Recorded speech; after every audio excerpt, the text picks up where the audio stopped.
오늘은 우리 창세기 31장 말씀 보겠습니다. 창세기 31장 분량이 조금 길지만 우리가 1절에서 13절까지의 말씀을 함께 읽고 그리고 말씀을 상고하겠습니다. 1절에서 13절까지의 말씀 같이 읽습니다. 야곱이 들은즉 라반의 아들들의 말이 야곱이 우리 아버지의 소유를 다 빼앗고 우리 아버지의 소유로 인하여 이같이 거부가 되었다 하는지라. 야곱이 라반의 안색을 본즉 자기에게 대하여 전과 같지 아니하더라. 여호와께서 야곱에게 이르시되 내 조상의 땅 내 족속에게로 돌아가라. 내가 너와 함께 있으리라 하신지라. 야곱이 보내어 레아를 자기 곳에 불러다가 그들에게 이르되 내가 그대들의 아버지의 안색을 본즉 내게 대하여 전과 같지 아니하도다. 그러할지라도 내 아버지의 하나님은 나와 함께 계셨느니라. 그대들도 알거니와 내가 힘을 다하여 그대들의 아버지를 섬겼거늘 그대들의 아버지가 나를 속여 품삯을 10번이나 변역하였느니라.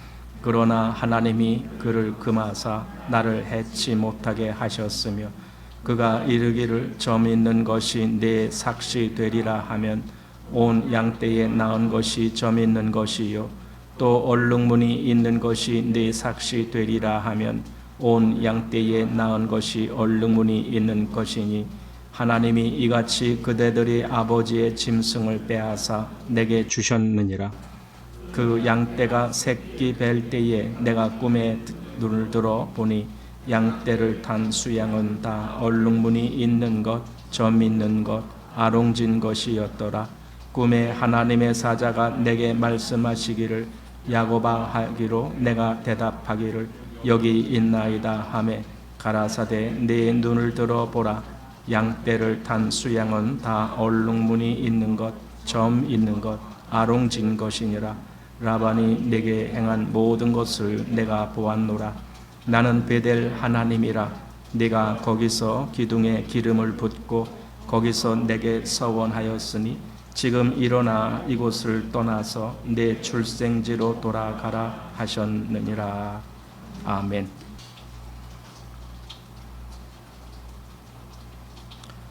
이제 우리 31장을 보게 되는데 31장은 야곱이 이제 밧단 아람을 떠나서 가나안으로 다시 돌아가는 이제 그 모습을 여기 말씀하고 있습니다. 바로 약속의 땅이 가나안이기 때문에 하나님이 약속하신 그 땅으로 돌아가는 거죠. 이것이 참 중요한 의미가 있습니다. 좀 지나서 우리가 좀 이따가 이제 같이 나누겠지만 이 약속의 땅이라는 것은 지금 그리스도인들에게는 천국을 의미하는 겁니다. 그리스도인들은 늘 그곳을 사모하고 있습니다. 그리고 언젠가는 그곳으로 가게 될 겁니다. 그리스도인들은. 혹시 아시는 분 계실지 모르지만은 지난 주일날 그 미국의 캘리포니아 주에 그레이스 커뮤니티 처치라고 하는 교회가 있는데 그 교회의 담임 목사님이 존 메가더 목사님이세요. 제가 가끔 여러분들에게 그분의 글을 소개해 드리기도 하는데 복음주의 목사님이시죠. 그리고 성경 중심적인 말씀을 늘 하시는 목사님이시고 이제 그분이 그 주일날 그 교회에 이제 지금은 다른 분이 지금 이제 거기 주로 하고 계신데 왜냐면은 이 존 메가더 목사님이 한 2년 전부터 좀 몸이 안 좋아서 2년 전에 이제 심장 시술을 했고 그 다음에 또 이제 폐가 안 좋아서 수술도 한번 했고 그러다가 지난 주일날 저녁에 법교회에서 그런 얘기를 해요. 지금 갑자기 폐렴이 와갖고 존 메가더 목사님이 지금 병원에 입원해서 치료받으시는데 곧 주님 앞에 가실 것 같습니다. 이렇게 얘기를 해요. 곧 주님 앞에 가실 것 같습니다. 주님의 그 임재 앞에 가실 것 같습니다. 이렇게 저 얘기를 하더라고요. 그러더니 그 다음 날 가셨습니다. 이렇게 얘기를 해요. 그래서 물론 이제 좀 서운한 마음들이 다 들고 슬픈 마음도 있겠지만은 그렇지만은 말하자면 제가 지금 얘기하고자 하는 게 그거예요. 본향에 가셨다 이거예요. 주님이 본향으로 오라라고 부르셔서 이렇게 본향에 가셨구나. 그분이 올해 86세인가 아마 그럴 정도 된 걸로 아는데 90은 넘지 않으신 것 같거든요. 근데 이제 가셨습니다. 그래서 뭐 때가 되면은 이제 그분보다 조금 더 먼저 가신 한 몇 년 먼저 가신 분이 이제 같이 이렇게 교류를 하다 가신 목사님 또 C 스프롤이라고 하는 목사님이 있는데 이제 그분도 같은 그런 맥락에서 복음을 전하는 목사님이십니다.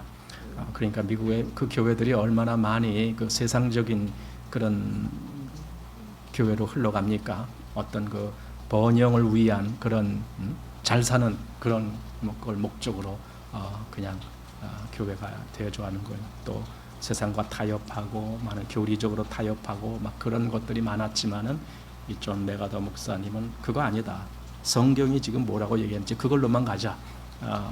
그러면서 계속 성경 미국에서는 이제 설교를 하면서 그 성경을 강해식으로 그러니까 성경을 차례차례 다 이렇게 보면서 강해식으로 설교를 하신 분이 아마 그분이 거기에 그 강해 설교의 그 붐을 이제 일으켰다 그렇게 얘기를 하는 겁니다. 우리들도 나는 그래요. 조금 있다가 우리도 가겠구나. 본향에 가겠구나. 사실 우리가 세월이 그렇게 많이 남지 않았더라고요. 제 입장에서도 보니까 뭐 요즘 어떤 분이 그 우리나라 평균 연령 뭐 이런 거 쭉 했는데 80세까지 사는 것도 그게 귀한 거예요. 그게 흔한 게 아니야 보니까요. 그 전에 이 인구 이렇게 그 각 연령별로 그 분포도를 보니까 80까지만 사는 것도 우리는 평균 나이가 80이 그래서 누구든지 다 그 정도는 살 수 있다 생각하는데 아니에요. 그 전에 가시는 분들도 많아요. 그런 입장에서 우리도 곧 조만간 본향에 갈 때가 오겠구나라는 생각을 하게 됩니다. 여기 야곱이 바로 그 고향을 찾아가는 겁니다. 그래서 오늘은 이제 그 부분을 좀 보게 되는 겁니다. 자, 1절 야곱이 들은즉 라반의 아들들의 말이 야곱이 우리 아버지의 소유를 다 빼앗고 우리 아버지의 소유로 인하여 이같이 거부가 되었다 하는지라 야곱이 라반의 안색을 본즉 자기에게 대하여 전과 같지 아니하더라. 1절과 2절을 보니까 야곱의 아들들이 이제 야곱에 대해서 불평이 나오는 거예요. 이게요, 처음에는 불평이 없었거든요. 근데 왜 불평이 나오냐면요, 야곱이 잘 사니까 그런 거예요. 야곱이 계속 못 살았으면은 불평이 없었을 거예요. 그런데 처음에 14년 동안은 야곱의 재산이 없었어요. 14년 동안은 그 라반의 딸을 아내로 얻어오는 그것으로 다 그냥 충당한 거잖아요. 14년을. 그리고는 이제 그렇게 해서 14년 지나고 나머지 6년 동안을 이제 재산을 가축을 이제 자기 걸로 이렇게 하는 그때 이제 비로소 그렇게 되기 시작한 거예요. 근데 6년 만에 엄청난 거부가 된 거예요, 야곱이. 그러니까 라반의 아들들이 볼 때에는 제가 어디 친척이라고 어디서 와갖고는 제가 우리보다 더 잘 사네 이렇게 돼버리니까 이게 얼마나 속으로 배가 아프겠어요. 결국은 그 야곱이 그 뭐 양이나 뭐 이런 것들이 많아진 것도 결국은 라반의 양을 치면서 그런 거 아닙니까? 그러니까 이 자손들이 볼 때에는 그 야곱이 갖고 있는 것도 그것도 사실은 다 우리 거야. 근데 저놈이 다 가져가네. 이런 식으로 이제 되는 거죠. 그러니까 그게 싫은 거고 또 그런 얘기를 듣고 또 라반도 실제로 야곱이 어떻게 사는지를 보니까 잘 살게 되거든요. 그의 재산은 그냥 하루가 다르게 팍팍 늘어가거든요.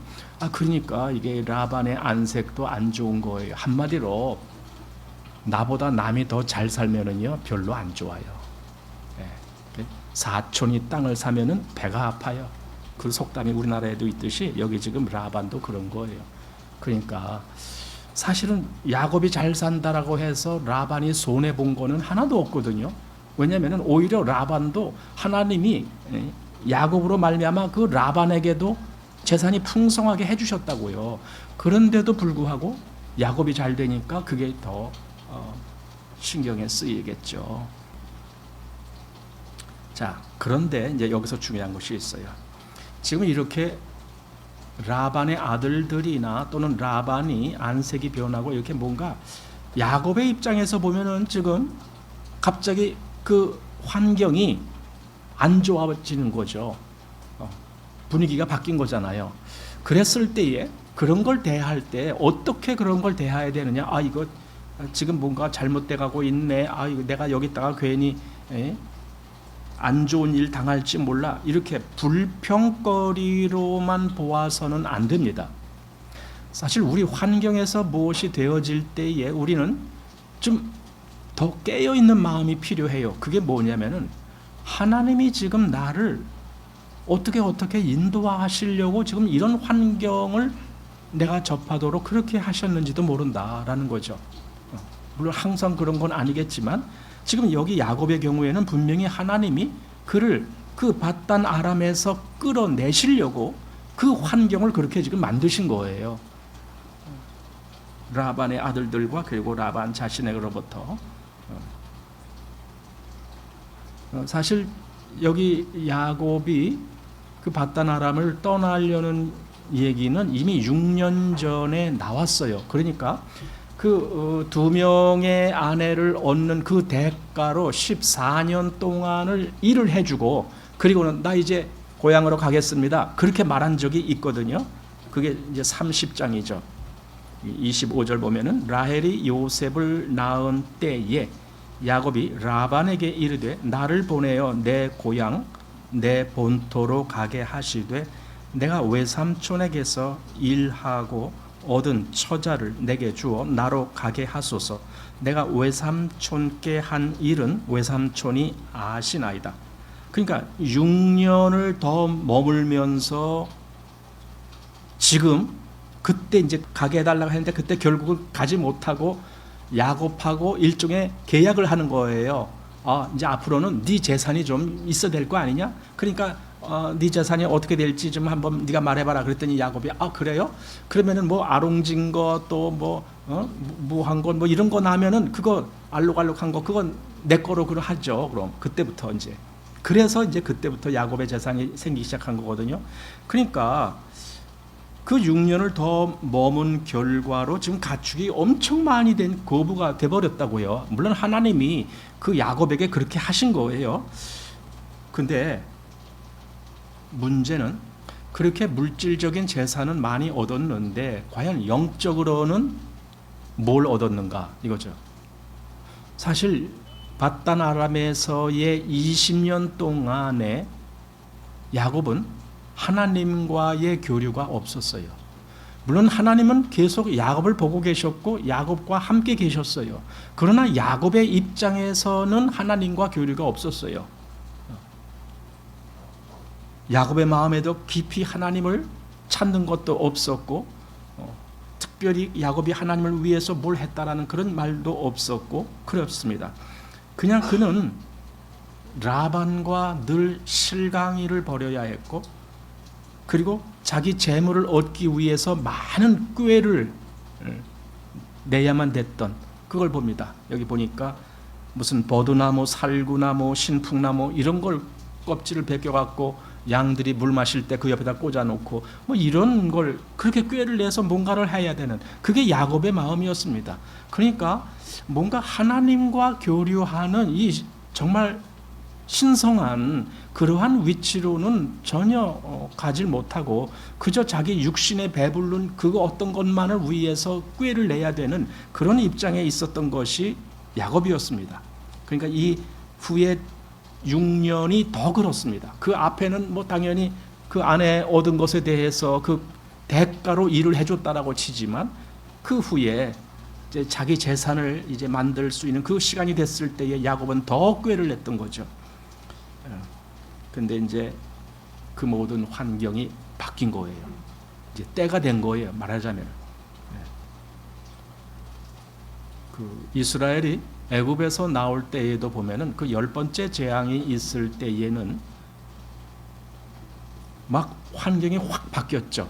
그 전까지는 바알이 이스라엘을 보내기 싫어서 어떻게 하면은 저 이스라엘을 보내지 않을까. 그래서 너희는 가되 뭐 남정네만 가라. 너희는 가도 뭐 멀리는 가지 말라. 뭐 이런 여러 가지 이런 걸로 해서 결국은 못 가게 하려고 계획을 했지만 10번째 재앙이 있을 때는 무슨 일이 벌어집니까?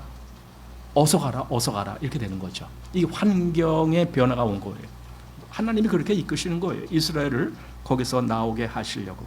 지금 여기 라반의 아들들과 또 라반의 안색이 변한 것 이런 것들을 볼 때에 그 환경이 지금 야곱으로 거길 떠날 수밖에 없는 환경을 만드는 거예요. 이것이 하나님이 이끄시는 환경이다. 우리도 가끔 그래서 환경에 대해서 이런 의미에서 생각을 할 필요가 있어요. 하나님이 왜 나를 이 환경에 접하게 하시는가?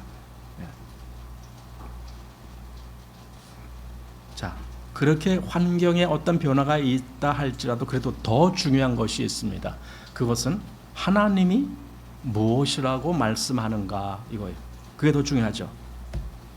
여기 31장 3절 보니까 여호와께서 야곱에게 이르시되 내 조상의 땅 내 족속에게로 돌아가라.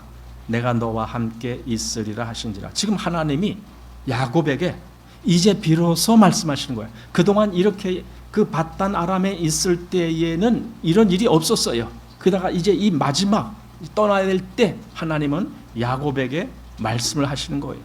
내 조상의 땅, 내 족속에게로 돌아가라 이거죠. 그러면서 내가 너와 함께 있으리라. 이것은 야곱이 처음 그 고향에서 밧단 아람으로 올 때에도 하나님이 그 말씀하셨어요. 그날 꿈에 그랬잖아요. 근데 지금 또 떠날 때에도 하나님은 내가 너와 함께 있으리라 이 말씀을 해 주십니다.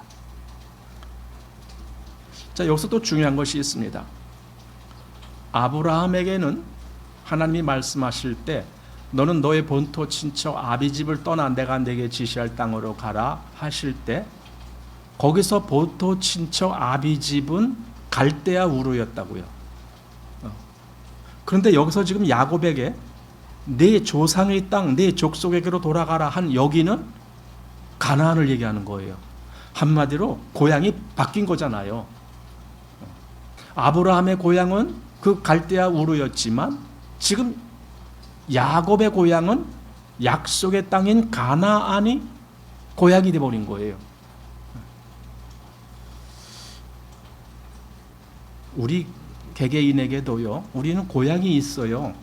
여러분들도 다 고향이 있을 겁니다. 누가 물어보면은 당신 고향이 어디입니까? 하면 나 어디예요? 저는 고향을 김포라고 말합니다. 원래 출생지는 강화인데 강화에서는 태어난 지 한 몇 달, 뭐 서너 달 만에 서너 달이 걸렸는지 하여튼 그리고 이사를 왔나 봐요. 저는 기억이 없죠. 그래서 김포에서 쭉 자랐기 때문에 저는 고향을 김포라고 말하는 거죠. 누가 물어보면은 당신 고향이 어디입니까? 저 김포예요. 이렇게 얘기를 합니다. 여러분들에게도 다 고향이 이제 있을 겁니다. 한마디로 내가 어디서 태어나고 어디서 자라고 이제 이런 걸 말할 때 그렇습니다. 그런데 그리스도인에게는요, 그렇게 육신이 태어난 고향 말고도 또 다른 고향이 있어요. 또 다른 고향이 있다고요. 그게 왜 그러냐면요, 그리스도인은요 하나님께로서 났기 때문에 그래요. 그러니까 우리가 고향을 이야기할 때 너가 어디서 났느냐, 너가 어디 출신이냐 이런 걸 따지면서 고향이라고 말하듯이 그리스도인은요 또 다른 고향이 생긴 거예요. 그게 하나님으로부터 났다. 한마디로 하나님, 나는 하나님으로부터 온 자야. 그 생명을 우리가 받은 자이기 때문에 그렇습니다. 그래서 여기 요한복음 1장 13절에 보면은 이는 혈통으로나 육정으로나 사람의 뜻으로 나지 아니하고 오직 하나님께로서 난 자들이니라. 이것이 거듭난 자들입니다. 그러니까 거듭난 자들은 그 생명이 하나님께로부터 온 거예요. 또 고린도전서 1장 30절에 너희는 하나님께로부터 나서 그리스도 예수 안에 있고 그랬을 때 너희는 하나님께로부터 났다. 이것이 실제로 우리가 내 진짜 본향이 어디냐라는 말을 할 때에 중요하게 생각해야 될 부분입니다. 내 본향은 하나님이야. 그거죠. 그래서 천국을 나는 본향으로 삼는 거예요. 모든 그리스도인들은 하나님이 계신 그곳이 내 본향이다. 이렇게 생각하고 있는 거예요. 거길 가기를 원하는 거예요. 아까 말씀드린 존 메가도 목사님이 이제 지난 14일 날 가셨다. 먼저 주님이 계신 그곳으로 가셨다. 이렇게 하듯이 우리가 다 그 본향을 가는 거예요. 그래서 히브리서 11장에 이렇게 말합니다. 15절인데 저희가 나온 바 본향을 생각하였다면 돌아갈 기회가 있었으려니와 여기서 나온 바 한 이것은 이 세상의 고향을 얘기하는 거예요. 그런데 16절 저희가 이제는 더 나은 본향을 사모하니 곧 하늘에 있는 것이라. 그리스도인은 이걸 생각하게 돼요. 그리스도인이 아닌 사람은 이게 없어요. 왜냐하면 하나님께로서 난 적이 없기 때문에 그렇죠. 근데 그리스도인은 하나님께로서부터 났다고요. 거기서부터 생명이 왔단 말이죠. 그래서 내 본향은 하나님이 계신 거기가 내 본향이야. 이제 이렇게 되는 거죠. 그래서 이제 야곱에게 비로소 하나님의 명령이 떨어진 거예요. 너는 너의 그 고향, 너의 조상의 땅, 바로 가나안 땅, 그 베델이 있는 그 땅, 거기로 가라. 이렇게 말한 겁니다. 바단 아람에 있은 지 20년 만에 하나님이 직접 야곱에게 말씀하신 최초의 말씀입니다. 그동안에는 여호와를 위하는 단도 없었어요. 구약에는 이 단이 굉장히 중요한 거거든요. 어떤 신을 섬긴다라고 할 때 그 단을 쌓고 그 신을 섬기는 그런 예, 우리는 아브라함 때에도 보고 이삭 때에도 봤습니다. 그리고 당연히 야곱 때에도 그것이 있어야 됩니다. 그런데 야곱이 이 밧단 아람에 있을 동안에 20년 동안 야곱은 단을 쌓은 적이 없습니다. 한마디로 하나님과의 아무런 친교가 없었다 그 말이죠. 마치 아브라함이 가나안 땅에 기근이 들어서 애굽에 갔을 때의 그때의 모습 생각해 보세요. 그때 아브라함에게 단이 있었나요? 없었죠. 애굽에서는 단을 쌓을 수가 없었습니다. 다시 애굽에서 돌아와 다시 옛날 있었던 그 곳으로 왔을 때 바로 거기서 다시 하나님 앞에 단을 쌓고 여호와의 이름을 불렀더라 이런 말씀이 있습니다. 이스라엘 민족이 애굽에 있을 때도 똑같습니다. 그때에도 그들은 단을 쌓을 수가 없었습니다. 그 400년 동안을 종로로 타면서 애굽에 있었지만은 비로소 거기서 어느 날 출애굽을 해서 나왔을 때에 비로소 하나님이 그들을 부르시고 그들에게 말씀하시고 그들은 또 하나님을 향하여 성막을 짓고 하나님의 이름을 부르고 이제 이렇게 하는 것과 같이 그렇습니다. 왜 애굽에서는 하나님을 위한 단을 쌓을 수가 없었는가? 왜 밧단 아람에서는 하나님을 위한 단을 쌓지 못했는가? 그거는요, 그 환경이 세상적인 환경이기 때문에 그래요. 그러니까 세상적이다라는 말은 단순히 이 세상의 어느 한 곳이다가 아니고 여러 가지 면이 모든 것이 그 중심이 세상의 흐름을 쫓아가는 환경이기 때문에 그렇다. 그래서 비록 하나님의 사람이라 할지라도 그 영향을 피하기가 힘든 거죠. 그래서 하나님을 찾을 수가 없는 거고 또 반대로 하나님의 입장에서도 그런 세상적인 흐름 속에 있는 사람에게 하나님은 나타나기를 원하지 아니하시는 거죠. 그래서 20년 동안은 하나님과의 관계가 없었다라는 겁니다.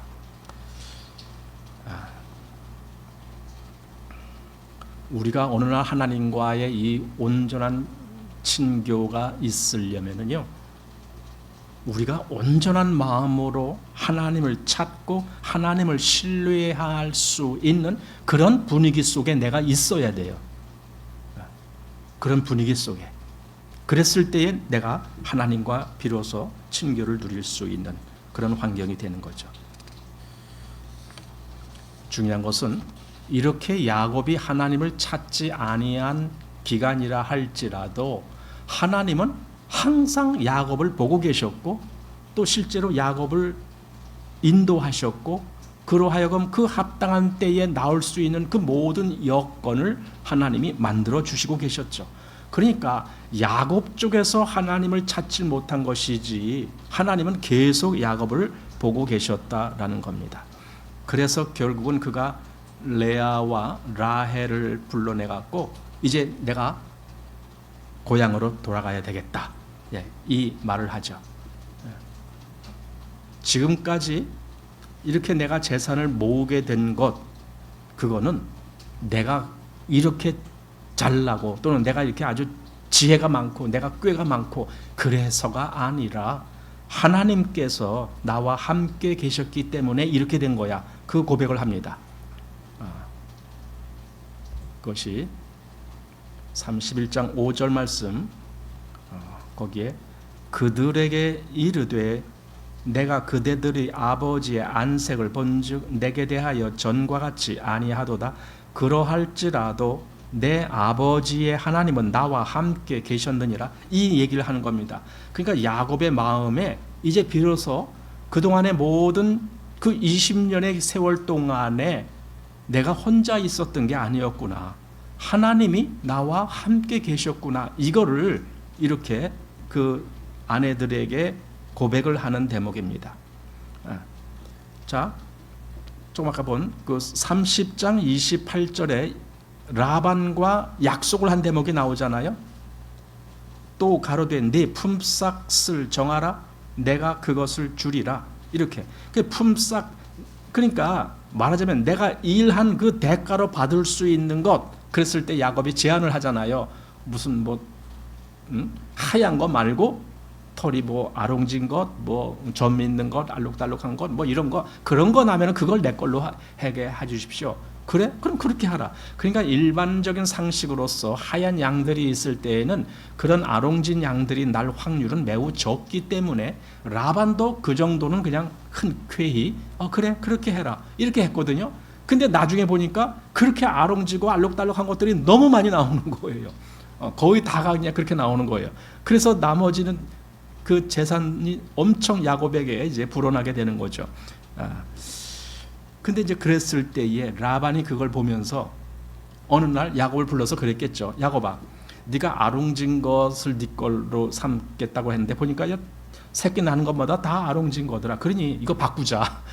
아롱진 걸로 하지 말고 이제는 꺼뭇꺼뭇한 걸 그걸로 하자 한다든가 이렇게 자꾸만 바꾸는 거야. 근데 그 바꾸는 것을 몇 번이나 했느냐? 10번이나 했다 그래요. 6년 동안에 10번이나 했다는 거예요. 생각을 해보세요. 그럼 1년에 몇 번씩 한 거야? 한 1.5회 동안 한 건가요? 하여튼 그러니까 떡하면 바꾸고 그래서 10번이나 바꿨다. 지금 그 얘기를 하는 거예요.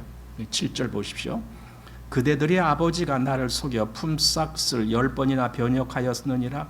그러나 하나님이 그를 금하사 나를 해치 못하게 하셨으며. 그러니까 그렇게 변역할 때마다 사실은 라반이 변역한 이유는 그 야곱이 그렇게 재산이 많아지는 게 그게 배가 아픈 거죠. 그게 싫은 거죠. 그러니까 어떻게 해서든지 지금 야곱이 뭔가 재산이 많아지지 못하게 하려고 지금 10번이나 바꾼 거 아닙니까? 그럼 생각해 보세요. 10번이나 바꿀 동안에 라반의 마음이 얼마나 괴로웠겠어요. 그냥 한바탕 야곱을 줘받고 싶은 마음도 생겼겠죠. 그랬는데 지금 야곱이 하는 말이에요. 그러나 하나님이 그를 금하사 나를 해치 못하게 하셨으며. 그러니까 그렇게 10번을 바꿨지만 그래도 나를 해치지는 못했다. 왜냐하면 하나님이 그렇게 하셨으니까. 또 9절 말씀을 보면은 하나님이 이같이 그대들이 아버지의 짐승을 빼앗아 내게 주셨느니라. 하나님이 주신 거야. 그 야곱은 정말 지금 와서 이 고백을 몇 번씩 지금 반복해서 하는 거예요. 하나님이 하셨어. 그 이전에는 자기가 해야만 됐던 것 같지. 그래서 무슨 나무, 신풍나무니 무슨 나무니 이런 걸 가지고 껍질 벗겨서 그렇게 뭔가 하고 자기 꾀를 다 냈지만 이제 와서 야곱은 그걸 아는 거예요. 그게 아니다. 하나님이 나와 함께 해주셔서 이것이 나에게 이렇게 많아진 것이구나. 이걸 이제 야곱은 시인하는 거예요. 하나님이 하셨다라는 겁니다. 그러면서 쭉 아내들에게 얘기를 하다가 여기 12절에 이런 말까지 합니다. 하나님이 자신에게 이렇게 꿈에 말씀하셨다는 거죠.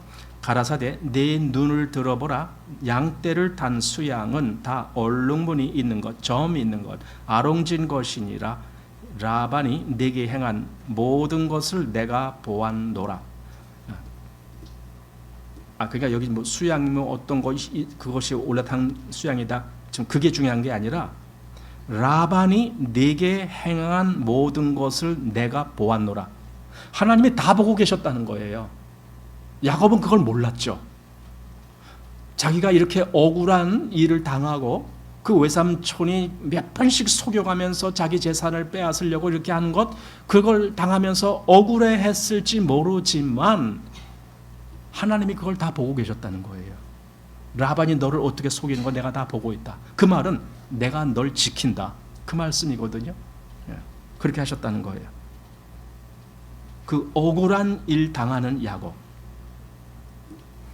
애굽에서 이스라엘 민족이 노예 생활할 때에도 그때에도 하나님이 그들을 권고하셨다라는 말씀이 있어요. 권고하셨다라는 말이 하나님이 돌이켜 보셨다 그 말이거든요. 그들의 상황을 그걸 보셨다라는 겁니다. 그래서 여기 출애굽기로 가보면 3장 16절에 너는 가서 이스라엘 장로들을 모으라. 그들에게 이르기를 여호와 너희 조상의 하나님 곧 아브라함과 이삭과 야곱의 하나님이 내게 나타나 이르시되 내가 실로 너희를 권고하여 너희가 애굽에서 당한 일을 보았노라. 내가 보았어. 너희들이 어떤 일 당하는지 다 보고 있어. 이스라엘은 전혀 그걸 몰랐죠. 그러니까 아우성치고 하나님께 원성이 높고 하나님이 왜 우리를 안 돌아보십니까? 이렇게 소리쳤을지 모르지만 하나님은 내가 다 보고 있었어. 그거죠. 여러분, 우리는 어떻습니까?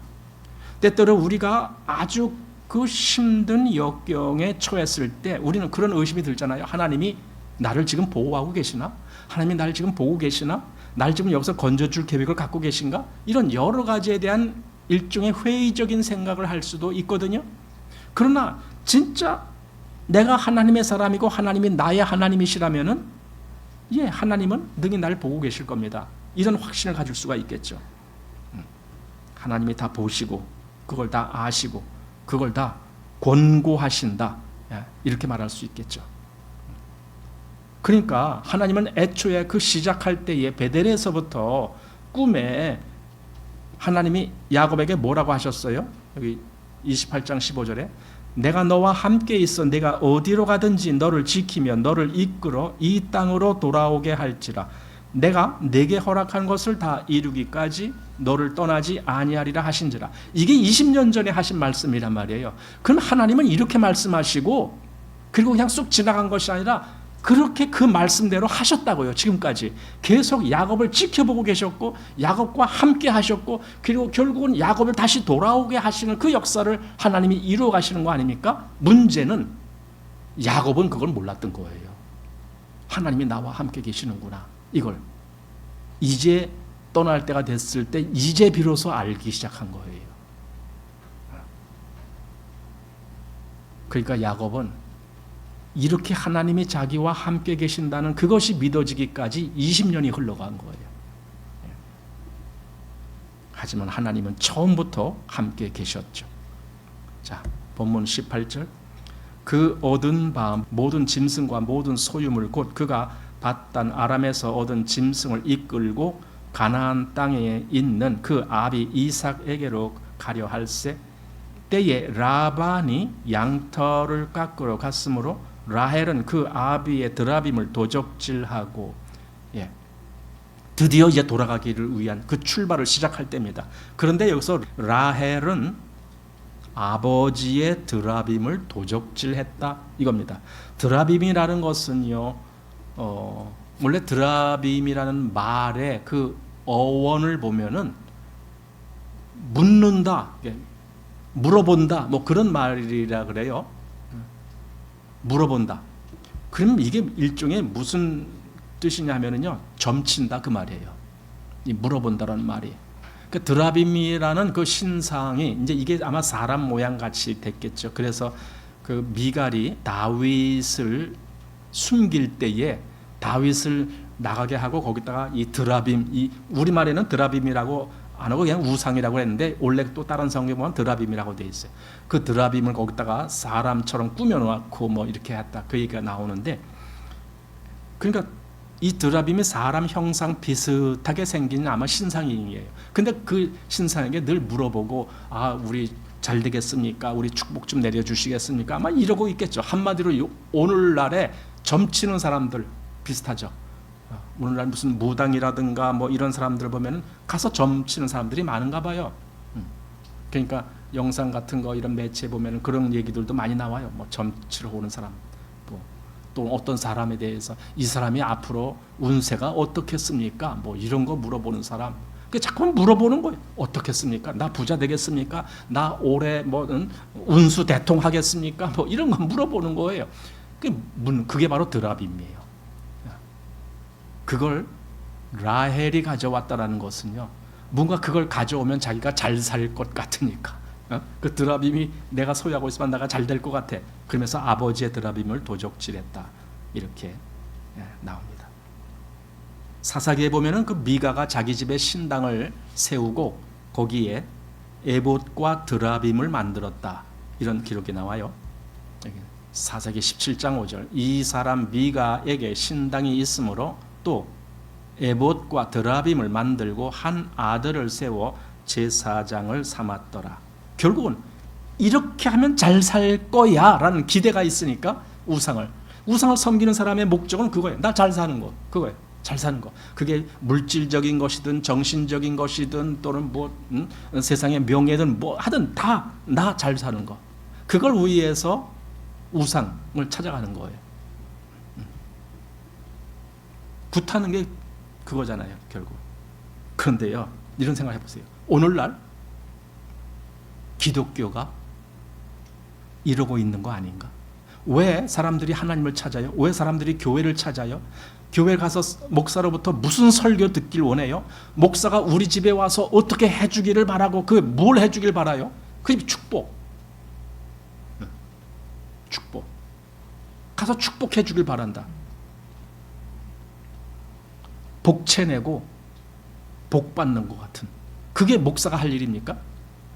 근데 오늘날 그런 것을 보게 되는 거예요. 마치 목사가 드라빔 같은 그런 역할을 하고 있는 거예요.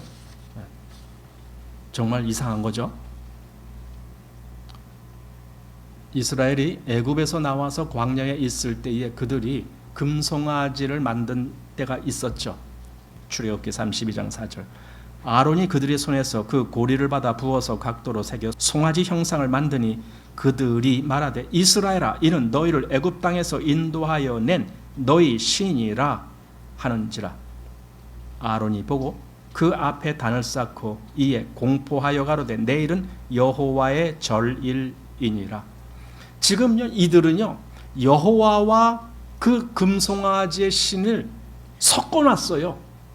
금송아지를 섬기는 걸 여호와 하나님을 섬기는 것과 같이 짬뽕을 시켜놨어요. 한 말이 그거잖아요. 이스라엘아, 이는 너희를 애굽 땅에서 인도하여 낸 너희 신이라. 그들은 하나님께서 자기들을 인도하여 내셨다는 것을 처음에 다 알았잖아요. 홍해바다 거는 것도 하나님이 인도하셨다는 걸 다 알았잖아요. 근데 지금 송아지를 만들어 놓고 그 송아지가 바로 여호와야, 이런 식으로 하고, 그리고 내일이 여호와의 절일이야. 이 송아지가 여호와니까 내일은 이 송아지를 위해서 우리가 뭐 하자, 지금 그 얘기 아닙니까? 근데 이게 지금 모습하고 얼마나 닮았는가 이거죠. 왜냐하면 짬뽕을 시킨다는 거예요. 기독교도 있고 그 기독교 속에 우상 숭배도 같이 있는 거예요. 스바냐 때 이런 말씀했습니다. 1장 5절에 무릇 지붕에서 하늘이 1월 성신에게 경배하는 자와 경배하며 여호와께 맹세하면서 말감을 가리켜 맹세하는 자와 또 이제 그 뒤에 또 있는데, 자 여기 지금 그 1월 성신에게 경배하는 자, 그리고 경배하면서 여호와께 맹세하면서 말감을 가리켜 맹세하는 거야. 그러니까 말감은 우상이거든요. 이방 신 중에 하나인데 그 이방 신을 섬기면서 여호와께 맹세를 한다는 거예요. 그러니까 이게 짬뽕 됐다라는 거예요. 하나님 섬기는 말도 하고 그러면서도 그들의 마음속에는 우상을 섬기는 마음이 같이 있는 거예요. 이게 오늘날 기독교가 이 분별이 분명하지 아니하면 기독교는 썩은 거죠. 죽은 기독교죠. 거기에 생명이 없는 거죠. 오늘날 기독교가 이렇게 될까 봐 심히 염려되는 겁니다. 자, 본문 23절 보겠습니다.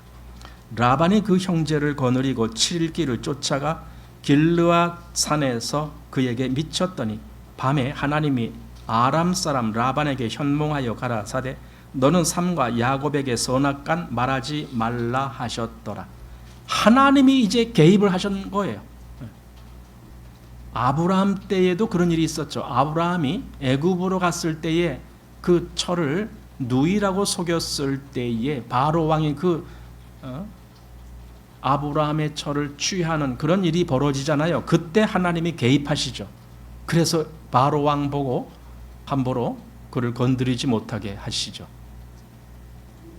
하나님의 개입하신다라는 것은요, 아브라함이 그때 그 일을 감당하지 못했으니까 지금도 야곱이 이 일을 감당하지 못해. 이때 하나님이 개입하지 아니하셨다라면은 라반이 달려와서 가만히 뒀겠습니까? 지금 보세요. 라반이 양털 깎으러 나간 사이에, 양털 깎으러 나갔다는 것은 그 양털이 있는 집에서 꽤 멀리 있는 곳까지 갔다라는 거잖아요. 야곱이 떠났어요, 고향으로. 근데 돌아보니까 이미 야곱이 떠났어요. 근데 이미 사흘이나 지났어요.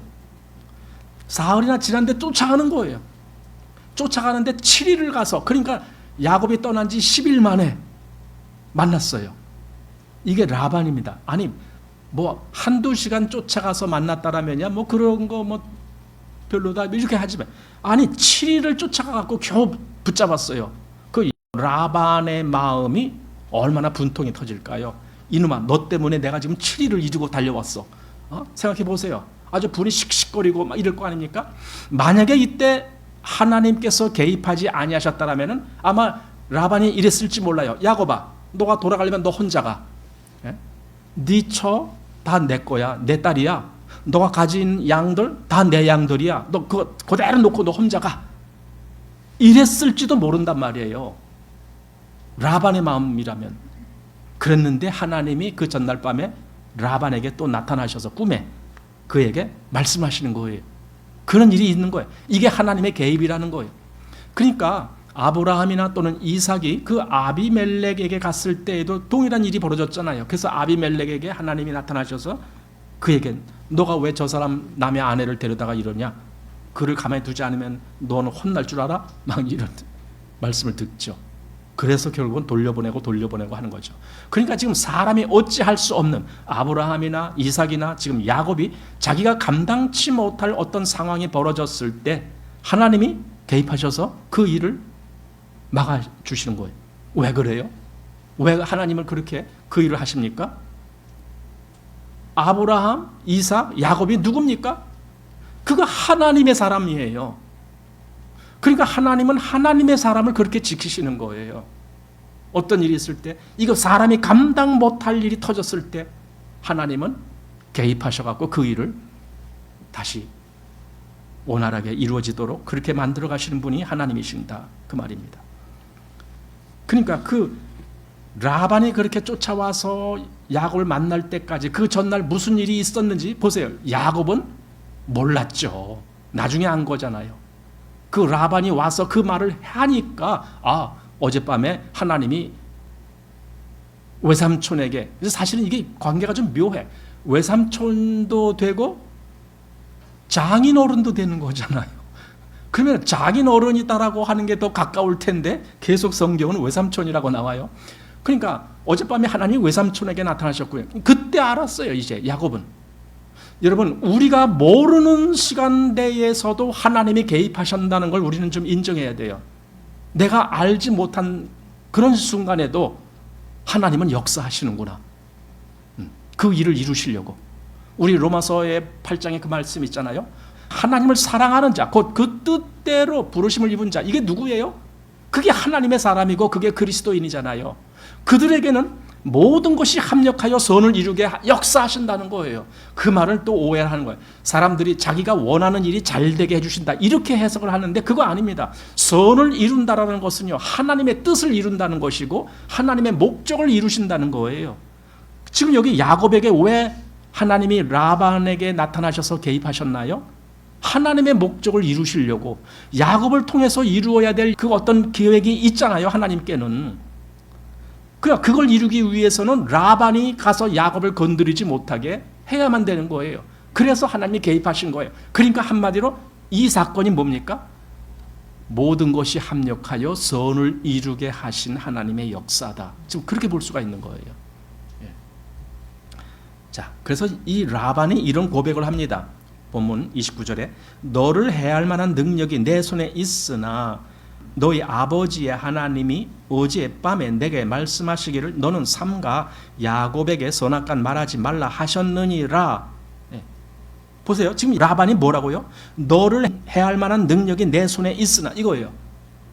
그러니까 사실은 능력만 있는 것이 아니라 마음에도 이놈 가서 한번 혼내줘야 되겠다, 이런 마음이 있었으니까 막 그냥 군사 같은 사람들 데리고 쫓아온 거 아니겠습니까? 네. 혼내주려고. 그러니까 그 능력이 있다라고 지금 얘기하는 거 아닙니까? 그런데 하나님이 막으셨기 때문에 내가 지금 너를 해하지 않는 거야, 이렇게 지금 얘기하는 거잖아요. 자, 그렇게 그 얘기는 일단락치고 두 번째 문제가 있는데, 라반이 보니까 드라빔을 도적 맞은 거예요. 자기를 잘 살게 해주는 그 신인데 그게 없어져 버린 거예요. 가만히 보니까 이 야곱이 떠나간 그 이후로 없어진 거야. 그러니까 야곱이 가져갔겠구나, 또는 야곱과 또는 그 일행들이 가져갔겠구나. 그리고는 이제 쫓아와서 야, 다른 건 다 좋은데 드라빔은 내놔. 이렇게 얘기를 하는 거죠. 그러니까 드라빔을 내놔 했을 때, 아니 우리 안 가져갔는데요. 그러니까 야곱은 라헬이 그걸 훔쳐온 줄 모르고 있는 거예요. 그래서 우리 안 가져왔는데요. 한번 조사해 보세요. 그래서 야곱의 장막 들어가고 종들의 장막 들어가고 레아 장막 들어가고 그다음 마지막으로 라헬 장막까지 들어가고 라헬이 훔쳐갖고 그걸 약대 안장 밑에다 감추고 그 위에 딱 앉아갖고 지금은 내가 갑자기 이래갖고 못 일어나겠습니다. 이러고 이제 결국은 감춰뒀잖아요. 그리고는 나와서 결국 못 찾았잖아요. 라헬 그 드라빔이 없는 거예요. 그랬더니 이제 야곱이 한바탕 또 하는 거예요. 이게 지금 36절에 야곱이 노하여 라반을 책망할세. 야곱이 라반에게 대척하여 가로되 나의 허물이 무엇이니까? 무슨 죄가 있기에 외삼촌께서 나를 불같이 급히 쫓나이까? 외삼촌께서 내 물건을 다 뒤져보셨으니 외삼촌의 가장 진물 중에 무엇을 찾았나이까? 여기 나의 형제와 외삼촌의 형제 앞에 그것을 두고 우리 두 사이에 판단하게 하소서. 지금 야곱이요, 갑자기 뭐라고 할까요? 아주 의기양양하다고 할까요? 아니 야곱이 언제 이렇게 외삼촌께 이렇게 큰 소리 했어? 여지껏 끽소리도 못하고 살았잖아요. 근데 갑자기 이렇게 아주 의기양양하게 하는 이야기가 뭡니까? 바로 직전에 라반이 뭐라 그랬어요? 야, 어젯밤에 네 아버지 하나님이 나에게 이렇게 얘기를 하더라. 그러니까 내가 그래서 너를 놔두는 거야. 너를 당장이라도 어떻게 할 능력이 내게 있지만 네 아버지 하나님이 나에게 야곱을 건드리지 말라고 해서 내가 지금 이러고 있는 거야, 이 얘기를 했잖아요. 그러니까 야곱의 입장에서는 그 얘기를 듣는 순간에 뭘 느낍니까? 그러니까 어젯밤에 하나님이 라반에게 그렇게 말씀하실 그때는 몰랐어요, 야곱은. 하지만 지금 딱 들어보니까 하나님이 나를 지키시고 계시네, 이걸 본 거잖아요. 라반 아니라 라반보다 더 큰 자가 온다 할지라도 하나님이 나를 지키고 계시다라면은 그렇다면 내가 이제 의기양양하게 하나님 백 믿고 이러고 지금 야곱이 그러는 거 아닙니까? 그래서 이렇게 외삼촌에게 큰 소리 한번 치는 거죠. 하나님이 자기와 함께 계시는구나. 그걸 안 거예요. 예. 그러면서 야곱이 계속 그 얘기를 합니다. 우리 아버지의 하나님, 아브라함의 하나님, 곧 이삭의 경외하는 이가 나와 함께 계시지 아니하셨다면 외삼촌께서 이제 나를 공수로 돌려보내셨으리다마는 하나님이 나의 고난과 내 손의 수고를 감찰하시고 어젯밤에 외삼촌을 책망하셨나이다. 예.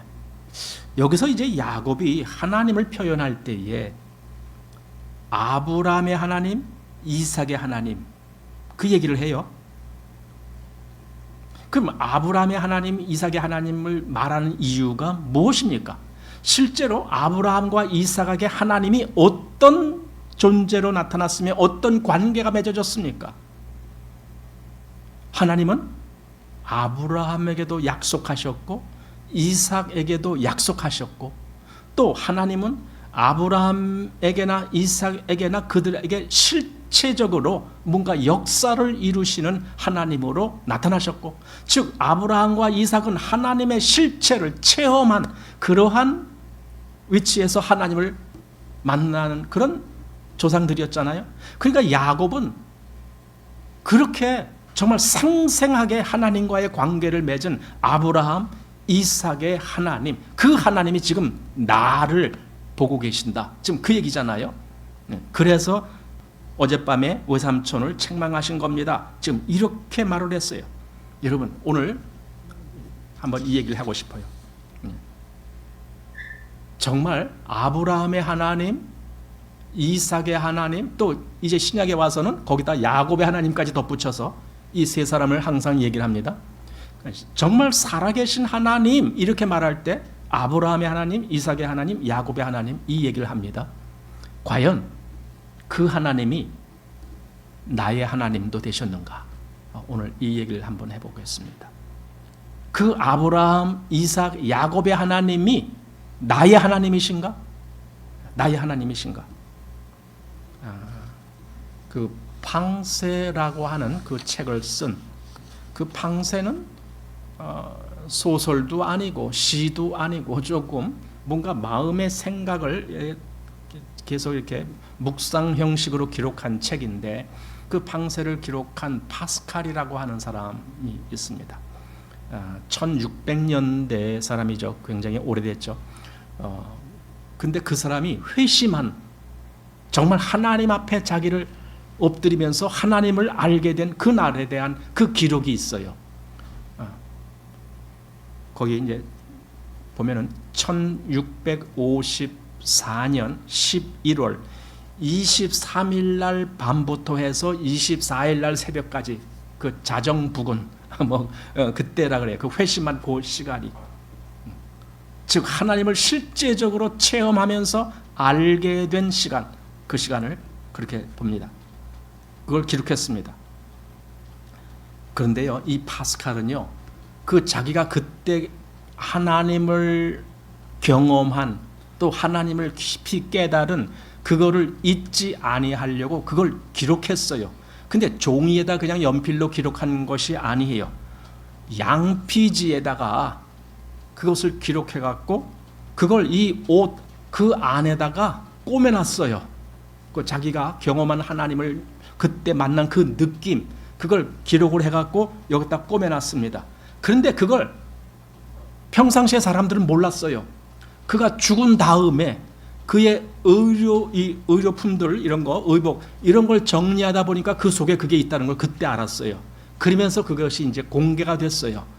파스칼은 그때 이런 경험을 했구나라는 이제 그것이 이제 공개되는데 제가 좀 읽어드리겠습니다. 이게 전체를 제가 읽어드리지는 않고요. 그 중에서 어느 정도 이렇게 좀 줄인 부분입니다. 한번 들어보세요. 불 하고 점 찍었어요. 불. 철학자의 하나님이 아니다. 과학자의 하나님도 아니다. 아브라함의 하나님, 이삭의 하나님, 야곱의 하나님. 확신, 느낌, 기쁨, 평안. 예수 그리스도의 하나님. 하나님 외에 세상에 속한 모든 것은 생각에 없다. 그러니까 하나님만 생각하게 되는 그 시점이었다. 다른 건 일체 생각 안 한다. 그 얘기죠. 기쁨, 한 줄로 기쁨, 또 그 밑에 기쁨, 이렇게 그 문장이 그 하나예요. 기쁨, 기쁨, 기쁨, 기쁨의 눈물. 예수 그리스도. 나는 그분을 떠났고 그분에게서 도망했다. 그분을 부인했고 그분을 십자가에 못 박았다. 그러나 이제는 절대로 그분을 떠나지 않으리라. 복음서에서 가르치는 방법으로만 우리는 그분을 붙들 수 있다. 전적인 포기이지만 달콤한 포기다. 예수 그리스도 나의 인도자에 대한 전적인 순종, 지상에서 하루 만에 얻게 된 영원한 기쁨, 그 말씀을 결코 잊지 않으리. 아멘. 이렇게 썼어요. 그걸 그 양페이지에다가 잘 지워지지 않게 어떻게 썼겠죠. 그리고는 옷 안쪽에다가 그걸 꼬매놨어요. 떨어지지 않게. 아마 그걸 수시로 가끔 본인 혼자 보았는지 모르겠어요. 안쪽을 이렇게 들쳐가면서 아마 보았는지 모르겠지만 그날의 그 느낌, 그 기쁨, 그 환희, 뭔가 그 감동, 감격, 이런 걸 잊지 아니하려고 죽을 때까지, 그가 그 후에 죽을 때까지, 그러니까 54년도에 여기 54년도 11월에 그 일을 경험했는데 실제로 그가 죽은 것은 한 60년대 넘어서 죽었어요. 그러니까 한 10년 또는 그 안짝 그 동안을 계속 오단에다가 그걸 감춰두고 그리고 그걸 수시로 보면서 하나님을 생각하면서 그때 하나님이 날 그렇게 인도하셨어. 내가 하나님을 그렇게 만났어. 그 기쁨, 나는 결코 이걸 잊을 수가 없어 하면서 그렇게 새겼던 파스칼. 그 팡세라는 그 책도 사실은 이런 내용과 거의 비슷한 내용들이 나와요. 원래 팡세가 묵상이란 뜻인가요? 그게? 근데 하여튼 그렇습니다. 그래서 그분의 팡세, 근데 좀 어려워요. 내용을 저도 좀 읽어봤는데 내용이 쉽지 않아서 어렵기 때문에 그렇게 흔히 쉽게 읽지는 못하지만 그래도 관심 있으면 한번 읽어보시면 좋겠다라고 생각됩니다. 어쨌든 여기 지금 야곱이 우리 조상의 하나님, 즉 아브라함의 하나님, 이삭의 하나님이 어젯밤에 외삼촌을 만나시고 외삼촌에게 이렇게 꾸짖으셨습니다 하면서 아브라함의 하나님, 이삭의 하나님을 말한 것처럼 실제적으로 하나님과의 그 어떤 친교와 교류가 맺어진 그 어떤 사람들의 하나님인 것처럼 오늘날 우리도 그 말씀을 할 수 있어야 됩니다. 그 아브라함의 하나님, 이삭의 하나님, 그 야곱의 하나님, 그리고 나의 하나님, 동일한 한 하나님이시고 동일한 손길로 우리를 인도하시는 그 하나님이 나의 하나님이십니다 라고 우리가 하나님과의 만남을 그렇게 고백할 수 있어야 됩니다. 이런 실제적인 하나님의 사람이 되는 것, 아마 그것을 우리 야곱을 통해서 지금 보고 있다라고 생각됩니다. 이제 요 다음에 있을 야뽕나루의 씨름까지 또 이어진다라면은 더 그것이 실감나도록 하나님이 그를 어떻게 인도하시는지 우리가 보게 될 겁니다. 자, 오늘 31장 이렇게 마치겠습니다.